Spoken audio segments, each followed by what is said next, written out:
कभी कभी एक छोटी सी कैंपिंग ट्रिप एक ऐसी खौफनाक कहानी बन जाती है जो दशकों तक पूरे देश को परेशान करती है।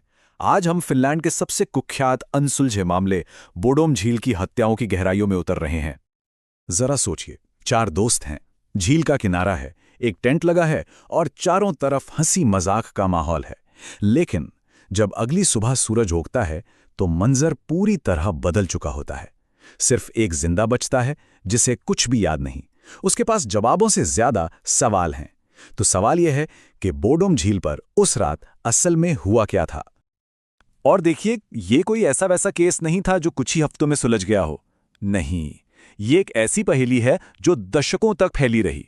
1960 की उन भयानक हत्याओं से लेकर एक हैरान कर देने वाले कबूलनामे तक, और फिर ठीक 44 साल बाद एक ऐसी गिरफ्तारी हुई जिसके बारे में किसी ने सोचा भी नहीं था। तो चलिए समय में थोड़ा पीछे चलते हैं, वापस उस रात में जब झील की खामोशी चीखों में बदल गई थी। ये चार नौजवान थे, निल्स, माइला, सेप्पू और आन्या। वो बस एक मजेदार वीकेंड बिताने आए थे। उन्हें क्या पता था कि उनकी ये ट्रिप फिनलैंड के इतिहास के सबसे काले पन्नों में दर्ज होने वाली है। अगली सुबह का जो मंजर था वो किसी बुरे सपने से कम नहीं था। टेंट पूरी तरह से फटा हुआ, अंदर 3 लाशें और एक बुरी तरह से घायल सर्वाइवर। लेकिन असली त्रासदी तो तब शुरू हुई जब पुलिस ने एक बहुत बड़ी गलती कर दी। उन्होंने क्राइम सीन को ठीक से सिक्योर ही नहीं किया, जिसकी वजह से शायद सच हमेशा के लिए खो गया। और जो सबूत मिले, उन्होंने मामले को और भी ज्यादा उलझा दिया। सोचिए, चोर बटुए और घड़ियां तो ले गए, लेकिन महंगी मोटरसाइकिलें वहीं छोड़ दी। ऐसा क्यों? हत्या का हथियार कभी मिला ही नहीं, और इकलौता गवाह निल्स, उसे हमले के बारे में कुछ भी याद नहीं था, सिवाय एक धुंधली सी काली परछाई के। तो शुरुआती दिनों में पुलिस को यही लगा कि कातिल कोई बाहरी था, कैंपिंग करने वालों में से नहीं। और जांच में 2 नाम बार बार सामने आए, और दोनों ही इस कहानी में एक अजीब मोड़ लेकर आते हैं। कई लोगों ने एक सुनहरे बालों वाले आदमी को वहां आसपास देखने की बात कही। ये कौन था? कोई नहीं जानता। और सबसे अजीब बात यह है कि पीड़ितों के अंतिम संस्कार में भी ठीक वैसा ही दिखने वाला एक आदमी देखा गया, जो बस भीड़ में छुपकर सब देख रहा था। तो पुलिस के पास 2 मुख्य संदिग्ध थे। एक था कार्ल गिलस्ट्रॉम, एक लोकल आदमी जिसे कैंपिंग करने वालों से सख्त नफरत थी।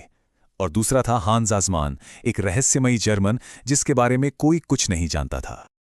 कार्ल गिलस्ट्रॉम, ये नाम एकदम परफेक्ट सस्पेक्ट जैसा लगता था। वो कैंपरों को परेशान करता था। उसने नशे में धुत होकर अपने पड़ोसी के सामने जुर्म भी कबूल कर लिया, और फिर उसी रात उसी झील में डूबकर जान दे दी। और तो और, सालों बाद उसकी पत्नी ने भी मान लिया कि उसने पुलिस से झूठ बोला था। तो केस तो सॉल्व हो गया, है ना? लेकिन पुलिस के लिए ये इतना सीधा नहीं था। उनका कहना था कि एक शराबी का कबूलनामा जिसका सिर्फ एक गवाह हो, वो कोर्ट में टिक नहीं पाएगा। इसलिए उन्होंने इस थ्योरी को खारिज कर दिया, और गिलस्ट्रॉम का नाम हमेशा के लिए एक सवालिया निशान बनकर रह गया। और दूसरा सस्पेक्ट हांस आसमान, वो तो और भी ज्यादा अजीब था। हत्या के ठीक अगले दिन वो खून से सने कपड़ों में अस्पताल पहुंच गया, लेकिन उसके पास एक ऐसी पक्की एलिबाई थी कि पुलिस उस पर हाथ ही नहीं डाल सकी।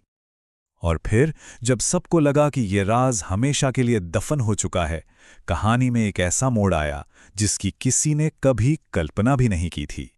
शक की सुई घूमकर सीधे उस एक इंसान पर आ गई जो उस रात जिंदा बचा था।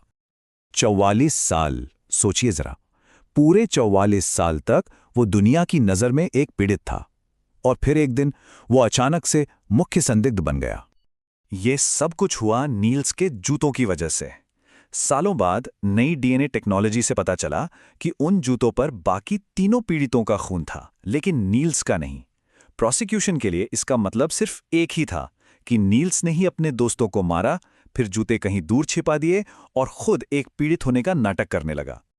अब अदालत में 2 बिल्कुल अलग अलग कहानियां सुनाई गईं। प्रोसिक्यूशन ने कहा यह जलन और गुस्से में किया गया मर्डर था, तो डिफेंस ने जवाब दिया नील्स को इतनी गंभीर चोटें आई थीं कि वो हिल भी नहीं सकता था, हत्याएं करना तो दूर की बात है। सच क्या था? आखिर में अदालत का फैसला आया, नॉट गिल्टी। सबूत काफी नहीं थे।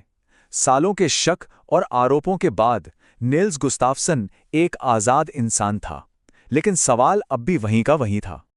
नील्स के बरी होने के बाद यह पूरा मामला वापस वहीं आके खड़ा हो गया जहां से ये शुरू हुआ था, एक ऐसा रहस्य जिसका कोई जवाब नहीं था। तो आज भी हमारे पास जवाब क्यों नहीं है? क्योंकि वो सुनहरे बालों वाला आदमी कभी नहीं मिला, हत्या का हथियार कभी बरामद नहीं हुआ, और सबसे बड़ी बात, शुरुआती जांच में जो गलतियां हुईं, उन्होंने शायद सच को हमेशा के लिए उसी झील की गहराइयों में दफन कर दिया। दशकों की जांच, इतने सारे संदिग्ध, एक पूरा का पूरा मुकदमा, और नतीजा सिफर। सच्चाई आज भी उस झील के पानी की तरह ही धुंधली है।